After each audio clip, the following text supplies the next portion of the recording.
cash balance plans. These are often called defined benefit plans, and a cash balance plan is really a type of defined benefit plan. As you'll recall, when it comes to retirement accounts, there are two main types. The first is a defined contribution plan.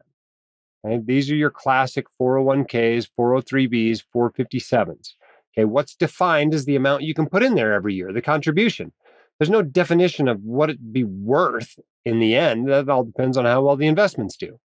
So over the years, corporations and employers have slowly, leaned more toward these types of plans because it reduces their liability and risk down the road.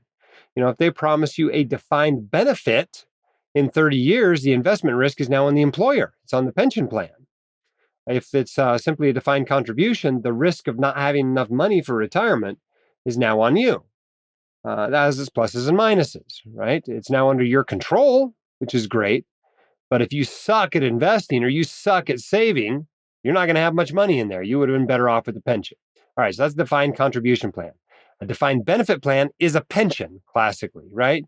You go to work for GM building cars, you stay there for 25 or 30 years, and when you finish, they give you a gold watch and a pension, meaning they pay you a certain amount of money every year for the rest of your life. If you're lucky, it's indexed to inflation and also includes a healthcare benefit.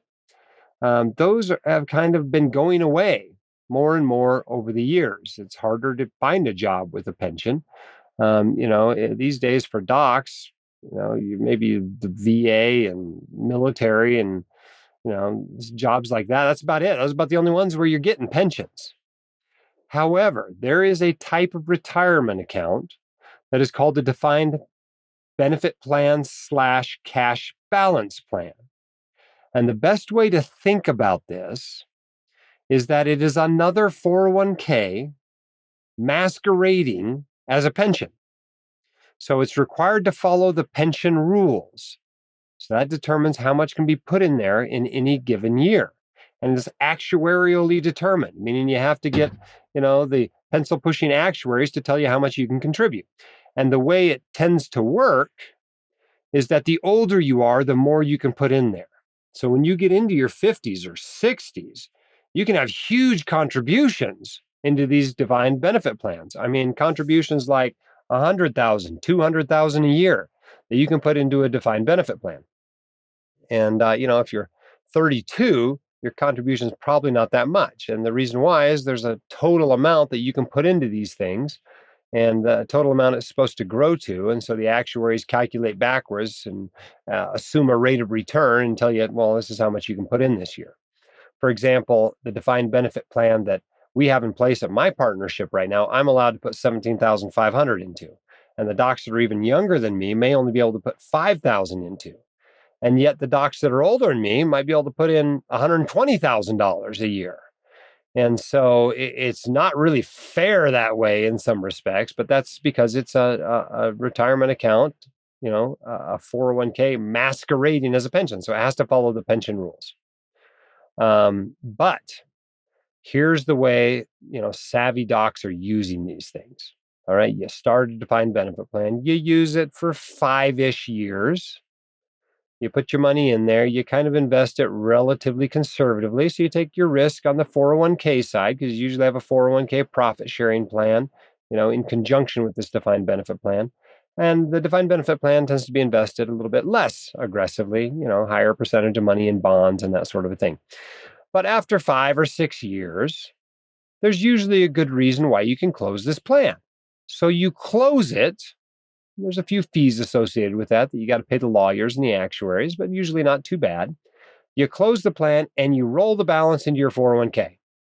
And then you start again with another plan, a plan in which you're probably able to now contribute more to because you're now older. So if you're maxing out a 401k profit sharing plan this year for people under 50, that's $66,000. And you got a defined benefit plan on top of that. And you're doing, backdoor Roth IRAs for you and your spouse. Maybe you're doing an HSA as well. It wouldn't be unusual to be putting away $100,000 or even $200,000 a year into tax-protected and asset-protected accounts, where this money is now growing faster than it otherwise would be because there's no tax drag on it. Now imagine you run that process out for 20 or 30 or 39 years. How much money are you going to have? And the answer is probably 8 figures. That's just what it grows to when you're putting away that kind of money every year. And so that's how Dr. John and his wife became very wealthy people. They just maxed out retirement accounts, made sure they understood what retirement accounts were eligible to them, took advantage of these big defined benefit plan contributions, and went with it. Now, even if you aren't eligible for a bunch of money going into retirement accounts, you can always use a taxable account. There's nothing keeping you from saving $100,000 or $200,000 a year toward retirement. No matter who you are and what retirement accounts are left to you. Obviously, you have to have the income to do it, but if you have the income, you can put away that much for retirement. And guess what? It grows.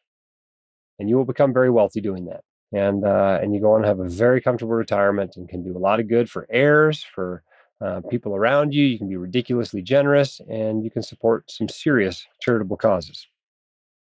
The hosts of The White Coat Investor are not licensed accountants, attorneys, or financial advisors. This podcast is for your entertainment and information only. It should not be considered professional or personalized financial advice. You should consult the appropriate professional for specific advice relating to your situation.